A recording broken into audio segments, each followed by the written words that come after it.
Mi vecina de 15 años me destruyó la vida con una mentira y terminó arruinando la suya para siempre. Me llamo Mauricio. Tengo 31 años, pero cuando todo comenzó tenía 29 y vivía en un conjunto residencial tranquilo a las afueras de Texas. Trabajaba como desarrollador de software. La verdad es que ganaba alrededor de $85,000 al año. No era rico, pero vivía bastante bien. Tenía mi propio apartamento, mi carro, mis cuentas al día y una rutina que para mí era sinónimo de estabilidad. Yo era bien conocido en mi edificio por ser un tipo bastante tranquilo y que, pues bueno, no me metía con nadie. El que saludaba siempre, el que ayudaba a las señoras mayores y el que prestaba herramientas cuando alguien las necesitaba. Justo al lado vivía una familia. El padre era trabajador de construcción, la madre ama de casa y también estaba su hija de 15 años. La verdad, me trataban como si fuera parte de su familia. Rubén, el padre, me invitaba a las parrilladas que hacía todos los meses. Mariela me llevaba platos de comida en Navidad, cuando preparaba algo especial, y siempre me pedía ayuda con cualquier cosa tecnológica. Yo cenaba con ellos por lo menos un par de veces al mes, pero Génesis, su hija, era otra historia. La conocí cuando tenía unos 13 años. Desde el primer día era evidente que esta niña tenía problemas de conducta. Faltaba mucho al colegio, siempre la escuchaba discutir con su mamá y tenía grupos de amigas que parecían competir para ver quién era más adulta a base de maquillaje exagerado, ropa corta y actitudes de novela. Génesis mentía todo el tiempo, y no eran cosas pequeñas, eran cosas muy grandes. Inventaba cosas enormes sin necesidad. Decía que estaba en la biblioteca cuando yo la había visto minutos antes en el centro comercial. Decía que tenía mucha tarea que hacer, pero la terminabas viendo salir a escondidas. Una vez, incluso la escuché decir que Rubén la había golpeado, cuando yo sabía que Rubén era el tipo más tranquilo que yo había conocido. Mariela era el verdadero problema. Nunca cuestionaba nada. Si el colegio la llamaba, ella decía que eran profesores exagerados. Si Génesis se peleaba con una amiga, Mariela aseguraba que la amiga era la mala influencia. Nunca asumía que su hija estaba mintiendo. Rubén intentaba poner límites, pero Mariela siempre lo contradecía. Decía que su hija, pues, tenía 14 años y que, bueno, ella no podía hacer nada. Bueno, a esa edad ella también comenzó a salir con un chico de 19 años llamado Jorman. Rubén se puso furioso. Mariela, en cambio, dijo que Jorman era un buen muchacho, que la trataba bien y que era mejor que Génesis tuviera un novio responsable y no un niño de su edad. Jorman era exactamente lo que parecía. Tatuajes baratos, carro destartalado, música a todo volumen, sin trabajo fijo. Cada vez que venía a buscar a Génesis, ella adoptaba una actitud más grosera, más desafiante y sobre todo contra Rubén. Yo siempre me mantenía al margen. No era mi familia y tampoco mis problemas. Cuando Mariela se quejaba de la escuela, yo asentía sin opinar. Cuando Rubén me pedía un consejo, le decía que no tenía experiencia con adolescentes. La verdad es que prefería no involucrarme. Todo cambió un sábado de marzo del 2019. Yo estaba trabajando desde casa en un proyecto freelance, cuando de repente escuché que golpeaban la puerta. Era Rubén con una expresión de cansancio y frustración que no la había visto antes. «Mauricio, ¿puedo pasar? Necesito hablar contigo», dijo con una voz casi... no lo sé. Le abrí de inmediato. Se sentó en el sofá, se cubrió la cara con las manos y permaneció así un rato antes de hablar. Pasó algo grave. Mariela encontró $300 menos del joyero donde guardábamos el dinero de emergencia. Génesis dice que no sabe nada, pero es la única que pudo haberlos tomado. Mariela insiste en que Génesis no pudo ser, que tal vez me los gasté sin acordarme o peor, que alguien entró al apartamento. Yo fruncí el ceño. Yo le propuse que revisáramos la cerradura de la casa, que tal vez a lo mejor alguien había entrado y podíamos detectar si es que habían forzado. De repente, él negó. No pasó nadie. Yo sé que fue Génesis, pero Mariela no me va a creer. No tengo pruebas y por eso necesito pedirte algo. Se detuvo como si le costara decir lo que me iba a pedir. Tú eres bueno en computadoras, ¿podrías revisar el teléfono de Génesis? Quizás hay mensajes o fotos, algo que pueda demostrarle a Mariela lo que pasó. Debí decir que no, pero bueno, Rubén siempre había sido bueno conmigo y yo estaba cansado de ver cómo su propia hija lo manipulaba descaradamente. «¿Mariela sabe que me pides esto?», le pregunté. Rubén dudó un momento. «No, pero ella misma me dio la clave del celular para poder revisarlo si es que encontraba algo. Puedo decir que lo encontré yo. En retrospectiva, les puedo decir que esa fue una terrible idea, pero acepté. Con las credenciales que él me dio, abrí el iCloud desde mi computadora. No tuve que buscar demasiado. En su chat con Jorman y sus amigos vi todo. Fotos de compras nuevas, mensajes diciendo «Robé el dinero de mamá y papá, ellos ni siquiera lo saben, piensa que alguien entró a robar». Tomé capturas y se las mostré a Rubén. Lo vi ponerse rojo de rabia. «¿Cómo puede hacerme esto?», susurró. Me agradeció, guardó las capturas en su teléfono y se fue. Esa noche escuché gritos desde el apartamento de Rubén. Estaba confrontándolo y Mariela pues estaba llorando, Génesis actuando como si el mundo se acabara. Al día siguiente Rubén me buscó para agradecerme. Me dijo que Mariela no tuvo más remedio que aceptar que Génesis había sido la que robó el dinero. Pensé que ahí terminaba mi participación, pero Génesis no era una muchacha que aceptara las consecuencias. Una semana después en el estacionamiento, la encontré fumando a sus 15 años. Claramente estaba esperándome. Me miró con una frialdad que nunca había visto en su rostro. «Yo sé que fuiste tú», soltó sin rodeos. «Sé que ayudaste a mi papá con mi teléfono». «Tu papá estaba preocupado. Si no hubieras tomado el dinero no hubiera necesitado encontrar algo ahí». Ella rió con desprecio y me dijo: «Tú no eres parte de esta familia. Debiste quedarte al margen de la situación». «Yo solo quería ayudar», dije manteniendo la calma. Cuando tiró el cigarrillo al suelo, se acercó hacia mí y me dijo: «Te vas a arrepentir de meterte en mis asuntos». Luego se fue, dejando el cigarrillo tirado en el piso. Y aunque su amenaza sonaba berrinche adolescente, había algo en su mirada que me incomodó por dentro. No tenía idea de lo que vendría después. 2 semanas después, llegó el día en que lo cambió todo. Era el cumpleaños de Mariela. Rubén organizó una pequeña reunión en su apartamento, como solía hacer. Familiares, algunos vecinos, música, comida, lo de siempre. Yo asistí porque para ese momento todavía los consideraba parte de mi círculo cercano. Llegué a eso de las 7 de la tarde con una botella de vino y un pastel de la panadería del barrio. Todo me parecía normal. Música tranquila, gente conversando, niños corriendo de un lado a otro. Yo estaba intentando hablar con Rubén y su hermano, cerca de la cocina, cuando de repente Mariela se acercó con una expresión que no supe interpretar al principio. «Mauricio, ¿puedo hablar un momento contigo?», preguntó con un tono raro, algo tajante. «Claro, Mariela, pero ¿todo está bien?». Ella no respondió, simplemente me tomó del brazo y me llevó hacia el centro de la sala. Luego apagó la música. El silencio fue inmediato. Todos giraron para mirarnos. Mariela se puso frente a mí con lágrimas acumulándose en los ojos, pero lo que me predominaba no era tristeza, era furia. «¿Cómo pudiste hacerle eso a mi hija?», gritó con toda la fuerza que tenía. Varios después de eso se quedaron viéndonos. Me quedé totalmente helado. Ni siquiera entendí lo que estaba pasando. «¿De qué me hablas?», pregunté confundido. «Génesis me contó todo», soltó llorando. «Me dijo que intentaste tocarla. ¿Cómo la tocaste? ¿Cómo le dijiste que si hablaba nadie la iba a creer porque todos te querían más a ti que a ella?». El mundo se detuvo para mí. Era como si alguien me hubiera puesto una bolsa en la cabeza. No escuchaba bien, no respiraba bien, solo podía ver la cara de... no lo sé, todo desencajado en este momento. Intenté procesar lo que estaba diciendo, pero era demasiado absurdo para entrar en mi cabeza. «Mariela, eso es una locura», logré decir. Yo nunca le hice nada a nadie». Rubén se acercó tan confundido como yo. «¿Qué es lo que está pasando?». Luego le preguntó a su esposa Mariela, que se volteó hacia él sollozando. «Tu hija por fin tuvo el valor de hablar», dijo. «Mauricio le ha estado acosando, dijo que hace 2 semanas la agarró del brazo en el estacionamiento y le dijo cosas inapropiadas, que antes había intentado tocarla cuando venía a ayudarla con la computadora». Cada palabra me golpeaba más fuerte que la anterior. Miré a todos a mi alrededor, algunos con horror, otros con asco, otros simplemente en shock.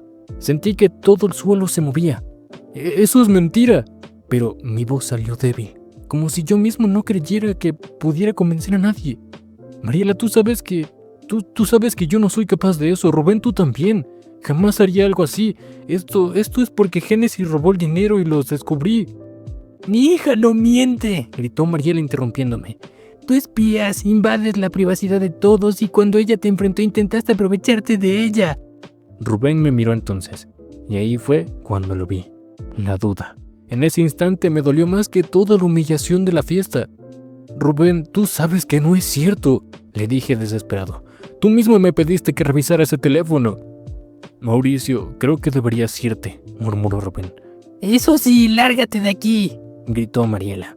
El hermano de Rubén, un tipo grande y temperamental, se puso delante de mí como bloqueándome el paso. «Es mejor que te vayas antes de que todo se ponga peor».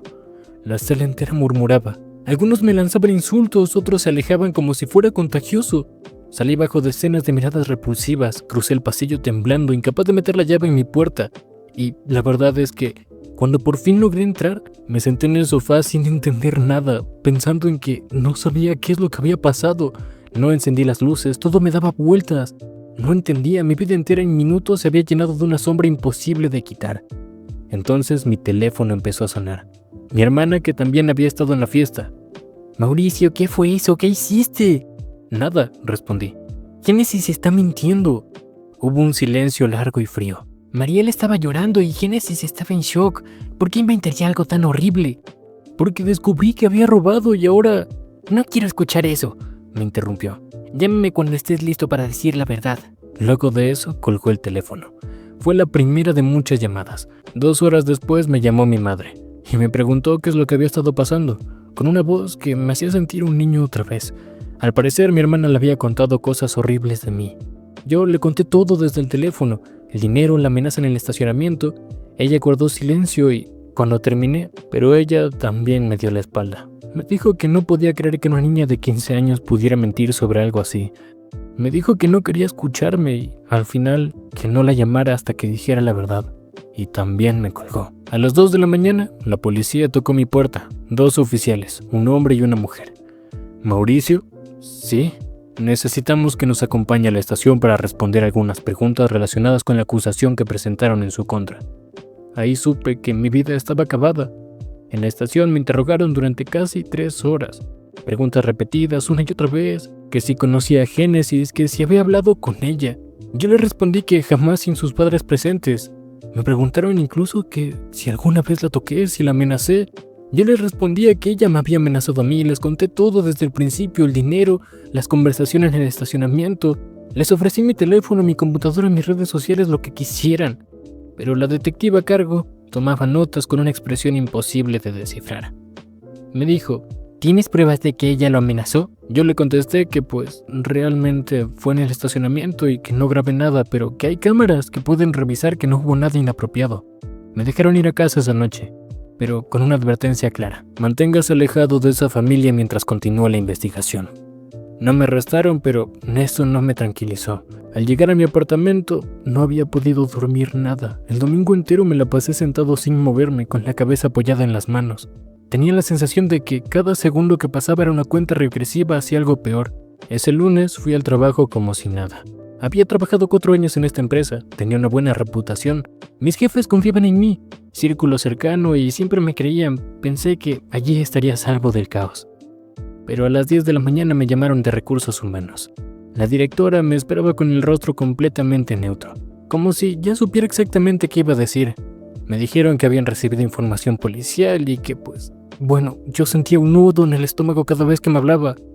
Y me levantó la mano. No me dijo que tenía que darme más detalles, simplemente me dijo que mientras la investigación estuviera abierta, me quedaría suspendido sin goce de sueldo. Eso parece ser la política del lugar.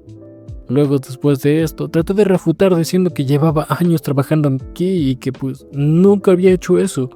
Me dijo que mientras estuviera en la empresa ese es el procedimiento a cargo y que cuando el caso se cierre veríamos si me regresarían a mi puesto o no. Me dieron una notificación formal y me escoltaron fuera de la empresa. La verdad es que fue humillante. Los días siguientes fueron una pesadilla diaria. Los vecinos ya estaban enterados. Cuando salía, la gente me miraba con desprecio. Una señora que siempre me saludaba me escupió al suelo cuando pasé frente a ella. Otro vecino, en cambio, evitó tomar el ascensor conmigo. Simplemente me dio una excusa y fingió haber olvidado algo. Una mañana encontré la palabra abusador escrita en mi puerta con un spray rojo. El administrador del edificio me envió una carta diciendo que reportaría el vandalismo, pero también que habían recibido quejas sobre mí y que iban a monitorear la situación. Mi familia seguía sin hablarme. No solo mi mamá y mi hermana, todos mis tíos, primos, incluso mi propio papá guardaba silencio. Los pocos amigos que tenía comenzaron a desaparecer uno a uno. Todos decían que no sabían qué pensar de mí y que tomarían distancia. Y eso fue todo. Contraté a un abogado, al parecer un especialista en defensa criminal. Él revisó todo el caso con bastante frialdad profesional, me hizo sentir una esperanza bastante buena. La buena noticia, dijo, es que hay evidencia física porque no ocurrió nada. La mala noticia es que en estos casos la palabra de una menor pesa muchísimo. Hay que trabajar con esta precisión bastante alta. ¿Qué puedo hacer?, le pregunté. Primero, necesito conseguir las grabaciones del estacionamiento. Segundo, testimonios de vecinos que puedan hablar sobre tu conducta. Y como último, revisaremos cada acto que tengas. Testimonios, mensajes, todo lo que hayas intercambiado con esa familia. El abogado hizo todo el trámite lo más rápido que pudo. Las cámaras mostraban exactamente lo que ya recordamos. Génesis fumando cerca de mí, hablando 2 minutos y luego yéndose. Yo no me acerqué, no la toqué, no hubo nada extraño. Algunos vecinos dieron testimonios a favor mío. No muchos, pero lo suficientes para demostrar que nunca habían visto un comportamiento inapropiado de mi parte. Parecía que las cosas empezaban a ordenarse, hasta que llegó el golpe más duro. 2 amigas de Génesis presentaron declaraciones diciendo que ella les había contado antes sobre mi supuesto acoso, que estaba asustada, que no sabía qué hacer. Eran mentiras, pero mentiras que encajaban como piezas de un rompecabezas totalmente inventado. Las investigaciones se alargaron 2 meses. 2 meses de incertidumbre, insomnio, ansiedad constante y miedo. Perdí casi 7 kilos en todo este tiempo. Dormía 3 horas por noche. Había días completos en los que no salía de mi casa, ni siquiera para comprar algo de comer. Sentía que mi vida estaba suspendida en una cuerda que podía moverse a cualquier momento. Entonces, un día, me llamó el abogado. Mauricio, necesito que vengas de la oficina. Es urgente. Manejé temblando todo el camino. Cuando llegué, él tenía papeles en la mano y una expresión que no había visto antes. Era alivio y seriedad. Siéntate, dijo. Esto va a sonar increíble, pero te favorece totalmente. Me pasó los documentos. Al parecer, el novio de Génesis fue arrestado por drogas la semana pasada. En el interrogatorio él confesaba y le dijo que, que Génesis inventó la acusación para vengarse del robo del dinero. Admitió que él ayudó a convencer a las amigas de respaldar la historia. Incluso dijo que él fue el que rayó la puerta porque Génesis se lo pidió. Sentí que el mundo se me desmoronaba, pero esta vez de alivio. Los ojos se me llenaron de lágrimas sin que pudiera detenerlas. El abogado bajó la voz. Esto podría cerrar fácilmente el caso penal. Y, con las pruebas suficientes que tenemos, podemos demandar a esa familia. No podía hablar, solo podía llorar.